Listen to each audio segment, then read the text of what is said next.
I'm Ben, and this is Ready, Set, Inc. I took a BLURPLE Disney Lorcana deck to Disney Lorcana Locals, and I went 15-3. This week, we got 2 wins and 1 loss, and I want to break you down the list that we played and talk about how we lost over here with our little lore notebook. But you can see the big change-ups that we went with for this week was we played a BLURPLE Jafar list. So lots of these cards are going to be supporting Jafar, starting off with the shift targets. We're going to talk about that, but first we got to talk about these sleeves. These sleeves were the Gamma color holographic card sleeves from Prismatic Defender. And you can see that they kind of got a little bit of a little glow to them. And that is cool. If you want to foil out your whole deck, you can do that for the cheap by just getting a pack of sleeves. If you don't want to use different sleeves, good news, they also have holographic perfect fits. These ones are the same type of holographic pattern, the Oracle pattern. You can see on this Pokemon deck, I use the fractured inner sleeves, and you can see how they have a different shine to them. Check out Prismatic Defenders and use code ReadySetInc for 15% off of your order. Starting off with our list, we went with one Tamatoa. This deck list is a list based off of another list that won top 16 in an 88 player tournament. And so we took their list and then we used the cards that we had. We didn't have this Tamatoa, but we saw that our local game store Odyssey here in Kalamazoo had a foil Tamatoa for sale. So you better believe we finally picked up one of the Tamatoas. I never noticed that this little lore symbol was so shiny. It's pretty cool. And it's even more shiny in the Prismatic Defenders. So starting off, one Tamatoa. He's useful to get back our popsicles and our lamps, but we'll talk about that. We'll put him over there. And then we got our 4 copies of Jafar, Striking Illusionist. So if you haven't seen the Jafar deck played, you gotta check it out real quick. So Jafar Striking Illusionist, you can shift it on turn 5. It's got evasive, so only other evasive players can hit it, or if they have like an Along Came Zeus, which happens, they can take you out that way. But his ability is what we are playing it for. It says during your turn, while this character is exerted, whenever you draw a card, gain 1 lore. So you better believe that we're going to draw a whole lot of cards, and that's what BLURPLE be like. BLURPLE loves drawing cards. So to support Jafar in the drawing, we have Genie. The list that we saw played 4 of these Genie Wish Fulfilled. But I don't have 4 of these Genie Wish Fulfilled, and I didn't want to play the 2 rabbits because there's a card called the Lamp that synergizes with Genie. So I put in this Genie. This Genie, a little bit spicy.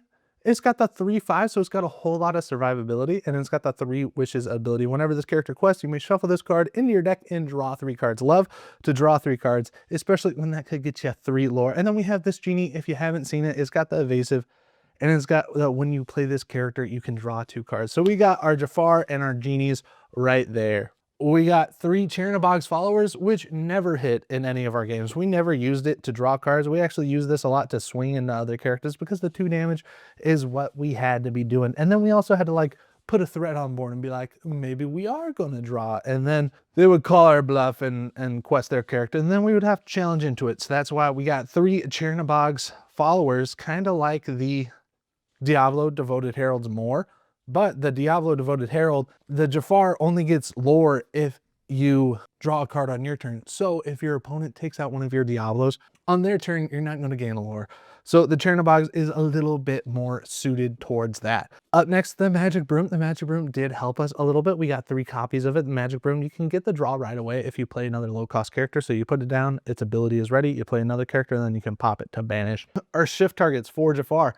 We have 3 of these Jafar. Ooh, check it out. This is all the way from the first Chadber. It's got Challenger 3, so it's a 5/5. It can swing into stuff for huge amounts. You want to have a Jafar drying, like its ink is wet, and you want the Jafar drying so you're able to shift into the big Jafar so you can exert that next turn. So like usually you put down a shift target, then you exert into it, and then you're able to like sing a song like Friends on the Other Side or something. But we're getting to that. And then the other Jafar, the other shift target that we got going on is Jafar, the Keeper of Secrets. And this one is a 0/5. So it might look brawlable to you now, but it gets +1 strength for each card in your hand. And with BLURPLE, you're going to have some cards in your hand. So most of the time, this is going to be at least a 3/5. And it quests for 2, which is absolutely huge. Kind of underrated. I like this Jafar a lot. Kind of wish I would have played the other Jafar that's like a 3-drop, because there's not too many like 3 cost turns, but like you're hoping to double ramp, I guess, on those turns. We got 2 copies of the Belle because the Belle can shift into the other Belle. We're saving the blues for last.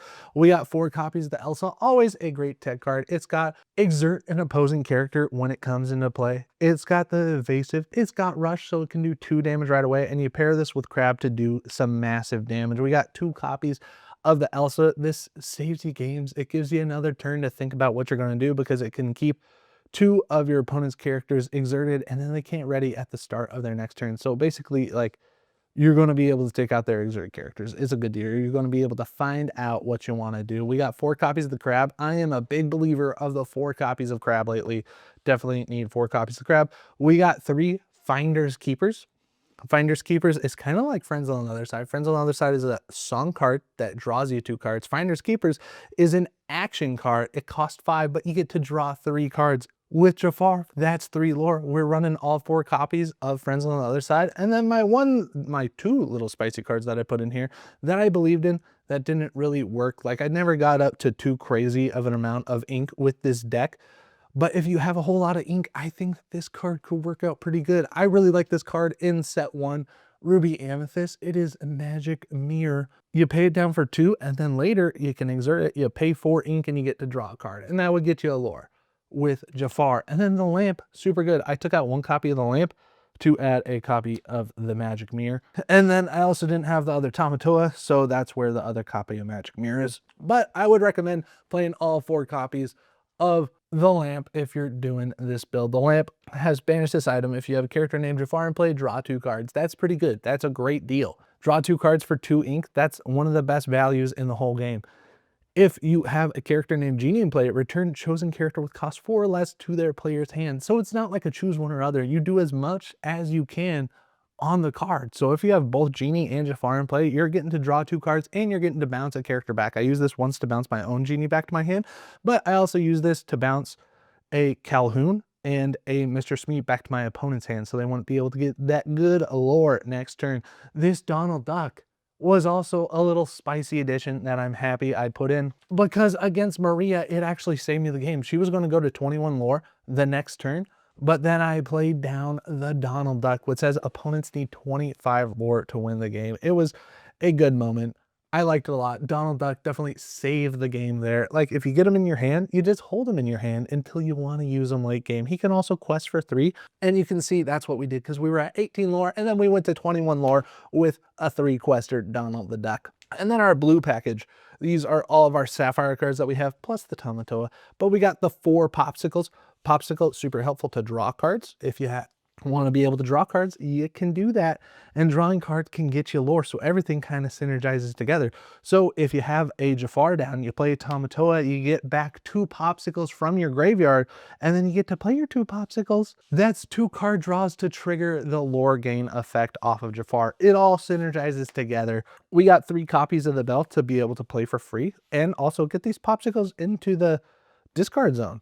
We got 4 copies of Tipo to ramp. We definitely mulligan our hand to get to the ramp, and then 4 copies of Sail the Azurite Sea. Those are all the blue cards. Those are all the purple cards. We were able to go 2-1 at League. Our first match was with Maria, and Maria was playing the Christmas colors, those red-green colors, but she had the Cheshire Cat, the Floodborn one from Rise of the Floodborn that says exert banish chosen damaged character. You might think that that's not such a bad deal, but turns out we had a whole bunch of damaged characters because she played the Queen of Hearts dual color card that says anytime a character is played, deal 1 damage to it. So one time we played a Jafar, and then it had a damage on it, and then they just exerted their Cheshire Cat to get rid of it, and that was too bad. Look at this hand. I almost kind of want to keep the 1-drop and the Bell, honestly, and then put 5 back, and then see if we can get our ramp piece. Just looking for a ramp piece. We don't get the ramp piece, but that's okay. Oh no, we dropped the cards. Our second game was against Alex. Alex had the blue steel deck, but she had blue steel with a whole bunch of big characters in it, like Ariel, the Sonic Warrior.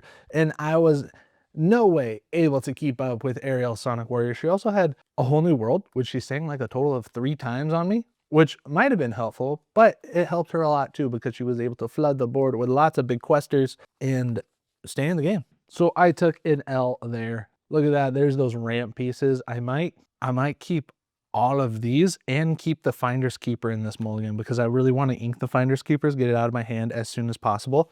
Like, there's not going to be a better option to ink, in my opinion. And then we get 2 cards. Boom. 1, 2. Because, like, then we get uninkable cards right there. And then our third game was with Chris. And Chris had the Ruby Steel Challenger list. He had that Li Shang. I was big scared of the Li Shang. He had them at Thebes. He had the Calhoun at Thebes. He had lots of stuff going for it, but Blurple has a pretty good removal strategy, doing the damages. I think it was on this last game, this first game. I was going to lose. I was at 19 lore, and then I pulled a lamp, and I had a Jafar Strike and Illusionist. Like, there was no way that I could get any more lore, but I pulled the lamp. I had Jafar out on board. I drew a lamp. I played the lamp, and then I was able to banish the lamp to draw 2 cards and go to 21. So Jafar worked, but overall, I'm not a Jafar player. I am a Blurple player right now with a green steel heart, but green steel isn't doing it right now. Would I recommend the Jafar? I'd recommend the Jafar. If you want to have a good time, I probably wouldn't play these. I'd probably definitely go to the 2 Tamatoas. I think that's a really good card to get back cards. Oh, another cool combo I wanted to talk about that I did a lot in this last game, and by a lot, I mean I did it twice, is I played the lamp on turn 2, and then I banished the lamp to put out a bell, because having this bell out is a good deal. It has 3 strength. It can hit big numbers. It can take out locations. It can turn sideways. Next week, I am going to a Pokemon regional, so I don't think that there will be a Lorcana Blurple weekly update, but set championships are coming up. So please smash the subscribe button if you want to see how Blurple does in set championships this season. Again, if you want to check out any of these cool holographic sleeves, you can go to Prismatic Defender and use our code ReadySetInk at checkout to save 15% at checkout and bling out your deck for a fraction of the price of a enchanted card. Speaking of enchanted cards, we may have gone 2-1, but in our prize pack, you'll never believe it, we pulled the Glass Slipper enchanted card from our 1 pack of Archaziasisland. We're super stoked about it. Please smash the subscribe button.